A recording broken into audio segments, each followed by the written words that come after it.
Hello friends, एक बार फिर से स्वागत है आप लोग का मेरे यूट्यूब चैनल में।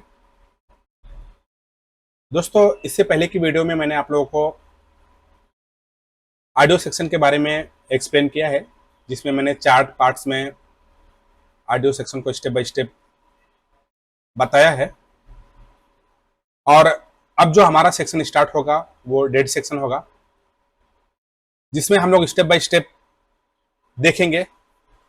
और ये ये भी जो सेक्शन होगा हमारा डेड का सेक्शन, ये बहुत सारे पार्ट्स में होगा। तो दोस्तों, इस वीडियो में हम लोग देखेंगे कि हमारा जो मोबाइल है उसको ऑन करने के लिए किन किन चीजों की रिक्वायरमेंट होती है। इस वीडियो में दोस्तों हम लोग शॉर्टिंग से रिलेटेड नहीं देखेंगे। शॉर्टिंग से रिलेटेड जो प्रॉब्लम होगा, अगर मोबाइल के अंदर कुछ शॉर्टिंग है तो उसके लिए हम लोग अलग से वीडियो देखेंगे।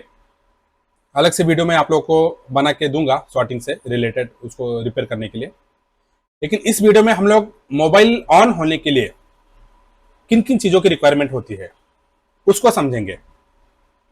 अगर हमारा मोबाइल ऑन नहीं हो रहा है तो क्यों ऑन नहीं हो रहा है, उसकी क्या क्या रिक्वायरमेंट है। अगर वो रिक्वायरमेंट पूरी है तो हमारा मोबाइल ऑन हो जाएगा। अगर रिक्वायरमेंट उसकी पूरी नहीं हो रही तो ऑन नहीं होगी। तो उसकी रिक्वायरमेंट क्या क्या है मोबाइल को ऑन करने के लिए, उसको हम लोग इस वीडियो में समझने की कोशिश करेंगे। तो दोस्तों, जब हम मोबाइल के अंदर बैटरी को कनेक्ट करेंगे, ये हमारा बैटरी कनेक्टर है। बैटरी से जब हम मोबाइल को कनेक्ट करेंगे तो हमारा जो बैटरी की सप्लाई होगी वो वीबेट के through DC to DC IC के अंदर जाएगी। दोस्तों, ये डीसी टू डीसी आईसी क्या है? ये चार्जिंग आईसी के अंदर एक मोसफेट लगा के हमारा जो वीबेट का वोल्टेज होता है उसको आउट कराया जाता है। और जब हम लोग बैटरी को लगाएंगे तो बैटरी की जो वोल्टेज है वो डीसी टू डीसी मतलब मोसफेट के थ्रू आउट होगा। और आउट होके वो मोसफेट के थ्रू आउट होके पावर आईसी के अंदर, या जो हमारे दूसरे और सेक्शन होंगे जैसे नेटवर्क नेटवर्क में 2G पीए, 4G पीए, लाइट सेक्शन, और भी जो हमारा वाईफाई, जहां जहां पे वीपीएच की रिक्वायरमेंट होगी वहां वहां पे ये वोल्टेज डीसी टू डीसी के थ्रू आउट करके ये सप्लाई अलग अलग सेक्शन में दी जाएगी। तो दोस्तों, ये डीसी टू डीसी का जो फंक्शन है उसको यूज करने का रीजन क्या है? दोस्तों, जो हमारे पुराने मोबाइल होते थे उसमें जो है हमारा जो बैटरी का कनेक्शन है वो डायरेक्ट आईसीओ के साथ में कनेक्टेड होता था। सीधा नेटवर्क आईसी हो, हमारा वाईफाई हो, पावर आईसी हो, लाइट आईसी हो, और भी जो जहां जहां पे बैटरी की सप्लाई जाती है वो डायरेक्ट बैटरी कनेक्टर से कनेक्ट होता था। तो उसमें क्या होता था कि अगर हमारे मोबाइल के सर्किट में कहीं पे शॉर्ट सर्किट होती थी तो उसकी जो शॉर्ट सर्किट है वो सीधा बैटरी कनेक्टर पे आती थी। और फिर हमारा जो बैटरी है या तो वो गर्म होता था या उसका फटने का डर रहता था, या तो बैटरी हमारी फूक जाती थी। लेकिन जो हमारा आज का सर्किट है, लेटेस्ट सर्किट जिसके अंदर DC to DC IC use की गई है, अगर इसमें अगर कहीं वीपीएच की सेक्शन में, मतलब वीबेट की जो सेक्शन है वो यहीं तक है, अगर डीसी टू डीसी आईसी से आउट होने के बाद में जो वोल्टेज हमारे नेटवर्क, वाईफाई, लाइट सेक्शन में जाती है, अगर उस सेक्शन में कहीं पे शॉर्ट सर्किट होगा तो उसकी जो शॉर्टिंग है बैटरी की कनेक्टर पर नहीं जाएगी, बैटरी पे नहीं जाएगा, जिसकी वजह से वो जो हमारा सर्किट है वो काफी हद तक वो सेफ रहेगा। उसमें ज्यादा प्रॉब्लम शॉर्ट सर्किट की वजह से क्रिएट नहीं होगा। तो इस तरह से इसकी फंक्शन के लिए डीसी टू डीसी आईसी का यूज किया जाता है। और अब हम समझते हैं कि हमारा जो मोबाइल है उसको ऑन होने के लिए किन किन चीजों की रिक्वायरमेंट है। तो जब हम लोग बैटरी लगाएंगे तो बैटरी कनेक्टर से वीबेट की लाइन से वीबेट की वोल्टेज चार्जिंग आईसी के अंदर इन होगा। और उस चार्जिंग आईसी के अंदर से एक मोसफेट के थ्रू वीपीएच बन के वोल्टेज आउट होगा, और ये वीपीएच की वोल्टेज पावर आईसी के अंदर इंटर करेगा यहां पे। और जब हम लोग पावर आईसी पावर आईसी के अंदर जब वोल्टेज इन हो जाएगा, उसके बाद जब हम लोग ऑन ऑफ बटन को प्रेस करेंगे तो ये जो हमारा पावर आईसी है वो सेकेंडरी सप्लाई बनाना स्टार्ट करेगा। दोस्तों सेकेंडरी सप्लाई जो है पावर आईसी बना के बहुत सारे सेक्शन में देती है, camera section, wifi, light section, बहुत सारे सेक्शनों में आउट करके देती है। लेकिन हमारा जो मोबाइल है ऑन होने के लिए जो वोल्टेज जिस चीजों के जहां जहां पे रिक्वायरमेंट है हम लोग उसी को समझेंगे इस वीडियो में। तो जो हमारा सेकेंडरी सप्लाई है वो आउट करके हमारा जो पावर आईसी है सीपीयू को देगा। अगर सीपीयू को सेकेंडरी सप्लाई नहीं मिलेगी तो हमारा जो मोबाइल है वो ऑन नहीं होगा। उसके बाद में सेकेंडरी सप्लाई रैम और रोम को जाएगी और फिर क्रिस्टल को जाएगी। इन तीनों सेक्शनों में जो हमारा सेकेंडरी सप्लाई है वो पावर आईसी आउट करके देगी। और अगर बाकी के जो सेक्शन है उसमें अगर सेकेंडरी सप्लाई आउट करके नहीं जाती है तो वो सेक्शन ऑन होने के लिए जवाबदार नहीं होगा, वो सिर्फ उस सेक्शन को बंद करेगा। अगर मान लिया कि अगर कैमरा की जो सेक्शन है, अगर कैमरा में कैमरा के लिए पावर आईसी सप्लाई आउट नहीं करेगा तो हमारा कैमरा का सेक्शन बंद हो जाएगा।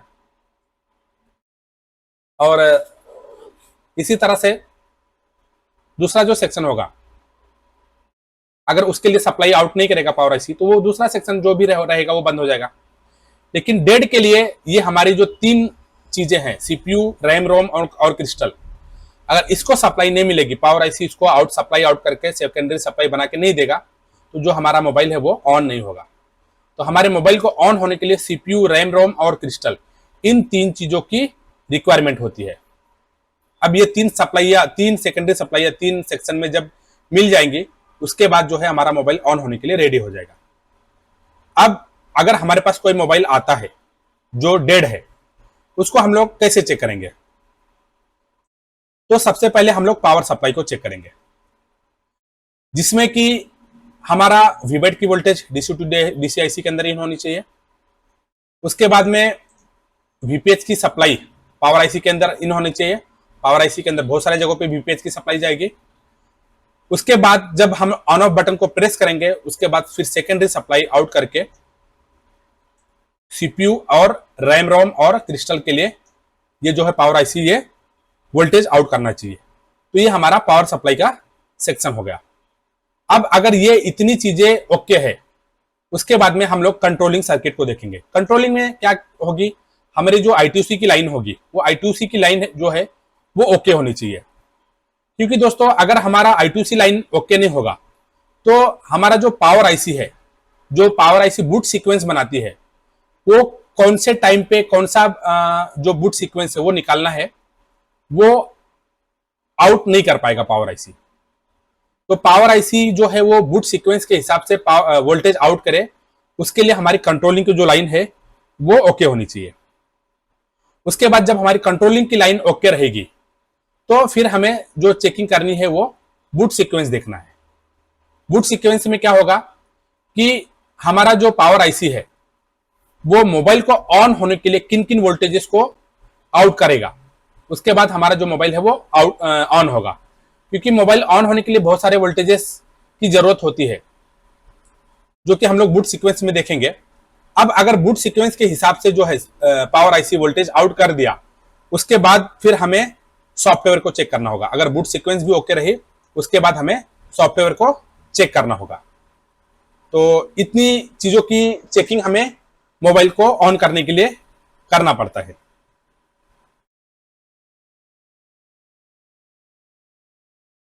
अब कुछ चीजें हम लोग देख लेते हैं कि जब हम लोग मोबाइल को चार्जिंग से लगाएंगे या ऑन ऑफ बटन को प्रेस करेंगे बैटरी लगा के, उसके बाद जो है सप्लाई चार्जिंग लगाएंगे तो यहां से वीबस वोल्टेज चार्जिंग आईसी के अंदर इन होगा और फिर ये चार्जिंग आईसी वीपीएच बना के डीसी टू डीसी के थ्रू आउट करेगा और ये जो वीपीएच वोल्टेज है वो पावर आईसी के अंदर इन होगा। और फिर जब ये चार्जिंग आईसी पूरी तरह से ओके होगा, ये चार्जिंग आईसी की पूरी रिक्वायरमेंट जब ओके हो जाएगी, चार्जिंग पूरी तरह से अपना वीपीएच वोल्टेज बना देगा, उसके बाद फिर चार्जिंग आईसी एक ट्रिगर भेजेगा पावर आईसी को जो कि पावर गुड सिस्टम ओके नाम से होगा। और जब ये सप्लाई पावर आईसी को मिल जाएगी तो पावर आईसी समझ जाएगा कि चार्जिंग आईसी ने अपना काम पूरा कंप्लीट कर दिया है। उसके बाद फिर पावर आईसी अपना सेकेंडरी सप्लाई बनाना स्टार्ट करेगा। अब जब ये पावर आईसी सेकेंडरी सप्लाई बनाना स्टार्ट करेगा तो इसमें दोस्तों कुछ एलडीओ की वोल्टेजेस होंगे, कुछ बक वोल्टेजेस होंगे। जब ये बक और एलडीओ वोल्टेजेस बन जाएंगे पूरी तरह से, पूरी की पूरी वोल्टेजेस पावर आईसी आउट कर देगा। उसके बाद फिर पावर आईसी क्या करेगा, सीपीयू को एक पावर ऑन रीसेट का सिग्नल भेजेगा। और जब पावर ऑन रीसेट का सिग्नल सीपीयू को मिल जाएगा, फिर सीपीयू अपना काम स्टार्ट करेगा। सीपीयू चेक करेगा पूरी इसकी, सीपीयू को जो वोल्टेजेस की रिक्वायरमेंट है, जितने वोल्टेजेस की, सीपीयू को बहुत सारे वोल्टेजेस की रिक्वायरमेंट होती है। जब सीपीयू को बहुत सारे जितने वोल्टेजेस की रिक्वायरमेंट है वो सारे वोल्टेजेस सीपीयू को मिल जाएंगे, उसके बाद सीपीयू पावर आईसी और चार्जिंग आईसी को एक सिग्नल भेजेगा जो कि होगा पीएस होल्ड। पीएस होल्ड का सिग्नल भेजेगा पावर आईसी को और चार्जिंग आईसी को। और जब सीपीयू चार्जिंग आईसी और पावर आईसी को पीएस होल्ड का सिग्नल भेज देगा, उसके बाद पावर आईसी और चार्जिंग आईसी जो वोल्टेज आउट कर रहा है उसका जो वोल्टेज होगा उसको होल्ड कर देगा, मतलब उसको स्टेबल कर देगा और वो वोल्टेज कंटिन्यू निकालना स्टार्ट कर देगा। तो इस तरह से जो हमारा मोबाइल है ऑन होने के लिए, इस तरह से हमारा मोबाइल का फंक्शन जो है वो वर्क करता है। तो दोस्तों फिलहाल इस वीडियो में इतना ही, और अगर ये वीडियो आप लोगों को पसंद आए तो इस वीडियो को लाइक करें। और इसके आगे दोस्तों हम लोग जो हमारा बूट सीक्वेंस है वो कैसे काम करता है, अगर हमारे पास कोई मोबाइल आता है वो डेड है तो उसको हम लोग स्टेप बाय स्टेप कैसे चेक करेंगे वो हम लोग नेक्स्ट वीडियो में देखेंगे। और मोबाइल को ऑन होने के लिए बूट सीक्वेंस में किन किन वोल्टेजेस की रिक्वायरमेंट है उसको हम लोग नेक्स्ट वीडियो में देखेंगे और उसको समझने की कोशिश करेंगे। तो दोस्तों फिलहाल इस वीडियो में इतना ही, तब तक के लिए अपना ख्याल रखें, धन्यवाद।